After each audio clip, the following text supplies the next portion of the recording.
എല്ലാവർക്കും എൻ്റെ ഒരു കുട്ടി വീഡിയോയിലേക്ക് സ്വാഗതം. ഞാൻ ഇതിൻ്റെ ഒരു ചെറിയൊരു വീഡിയോ ആണ്. ഞാൻ പോളണ്ടിൽ നിന്ന് ക്രാക്കോ എയർപോർട്ടിൽ നിന്ന് ബാംഗ്ലൂർക്കാണ് ടിക്കറ്റ് എടുത്തേക്കുന്നത്. ഞാൻ നാട്ടിൽ പോകുന്ന വഴിയാണ്. ഫ്ലൈറ്റ് ഓൾറെഡി ഡിലേ ആയിരുന്നു, ഏകദേശം 1 മണിക്കൂറോളം ഡിലേ ആയിരുന്നു.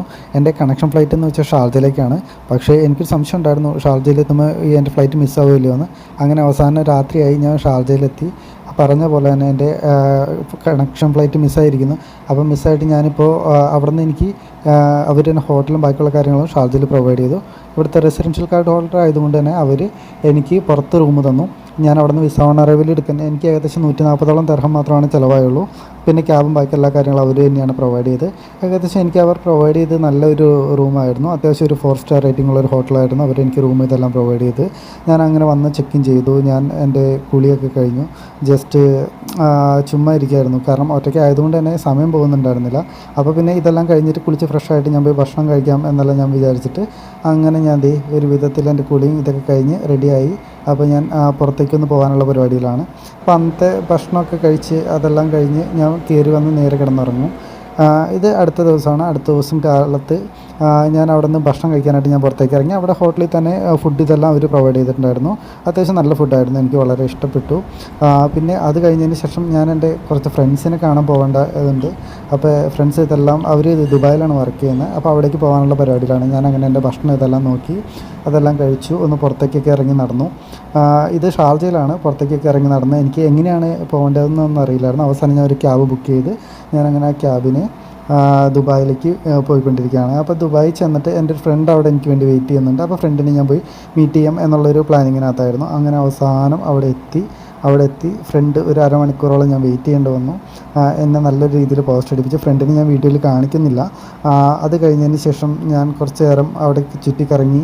അതെല്ലാം കഴിഞ്ഞിട്ട് ഞാൻ വൈകിട്ട് ഹോട്ടലിൽ നിന്ന് തിരിച്ച് എയർപോർട്ടിലേക്ക് ഞാൻ തിരിച്ചു പോവാണ്. അപ്പോൾ കുറച്ച് ഒരു 10-15 കിലോമീറ്ററാണ് എയർപോർട്ടിലേക്ക് ഉണ്ടായിരുന്നത്.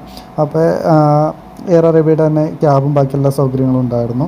അപ്പോൾ അതുകൊണ്ട് തന്നെ അധികം എനിക്ക് വേറെ ചിലവുകളോ ബാക്കിയുള്ള കാര്യങ്ങളൊന്നും വന്നില്ല. ഞാൻ തിരിച്ച് ദുബായിൽ നിന്ന് ഷാർജയിൽ നിന്ന് എൻ്റെ ഹോട്ടലിൽ നിന്ന് ചെക്കൗട്ട് ചെയ്തിട്ട് എല്ലാ സാധനങ്ങളെല്ലാം എടുത്തുകൊണ്ട് അവർ തന്നെ അറേഞ്ച് ചെയ്ത് ക്യാബിനകത്തേക്ക് അവിടെ പോകാമായിരുന്നു. ഈ ഒരു ട്രിപ്പിൽ എനിക്ക് ആകെ ചിലവായത് 140 ദിർഹം, അതായത് ഒരു 3000-4000 രൂപ താഴെ മാത്രമാണ് എനിക്ക് ഈ ട്രിപ്പിന് വേണ്ടി ചിലവായത്. ട്രിപ്പല്ല, ഞാൻ നാട്ടിലേക്ക് പോകുന്ന വഴി എൻ്റെ ഫ്ലൈറ്റ് മിസ്സായതുകൊണ്ടാണ്. ആരും ഇനി അത് പറഞ്ഞ് തെറി വിളിക്കാൻ വരരുത്.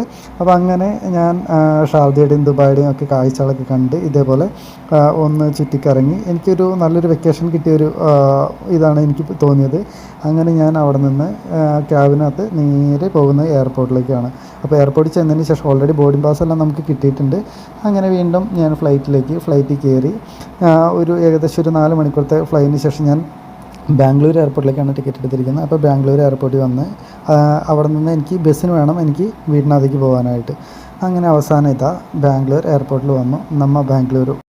അങ്ങനെ ബാംഗ്ലൂരിലെത്തി ഞാൻ പുറത്തേക്ക് വന്നു. കുറച്ച് ഇമിഗ്രേഷൻ്റെ ആ ഭാഗത്തൊന്നും നമുക്ക് വീഡിയോസ് ഒന്നും എടുക്കാൻ പറ്റില്ല. അങ്ങനെ അവസാനം ഞാൻ നാട്ടിലേക്ക് വന്നു. നാട്ടിലെത്തി കുറച്ച് വീഡിയോസ് എടുക്കാൻ പറ്റാത്ത ഫോൺ ചാർജ് ഇല്ലാത്തതുകൊണ്ടാണ്. പക്ഷേ ഞാൻ പറഞ്ഞിരുന്നില്ല, എൻ്റെ അളിയന് മാത്രമേ അറിയുള്ളായിരുന്നു ഞാൻ നാട്ടിലേക്ക് വരുന്ന കേസ്. അപ്പോൾ ഞാൻ എൻ്റെ പെങ്ങളോടും ബാക്കി പിള്ളേരോടൊന്നും പറഞ്ഞില്ലായിരുന്നു.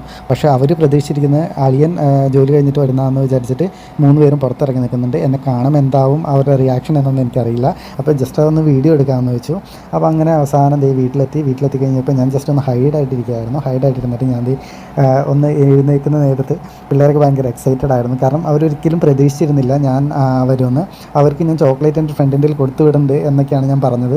അളിയനും അവരോട് അങ്ങനെയാണ് പറഞ്ഞത്. മാമൻ്റെ ഒരു കൂട്ടുകാരൻ വരുന്നുണ്ട് അങ്ങനെയൊക്കെയാണ് പറഞ്ഞത്. അങ്ങനെ അവസാനം ഇവിടെ വന്നു. അവർ രണ്ടുപേരും ഭയങ്കര എക്സൈറ്റഡ് ആയിരുന്നു. പെങ്ങളായാലും ഭയങ്കര എക്സൈറ്റഡ് ആയിരുന്നു.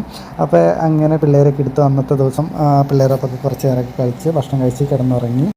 അപ്പം ഇനി എന്തായാലും അടുത്ത വീഡിയോ കാണാം. അതുവരെ ബൈ. പോയടി തങ്കമ്മേ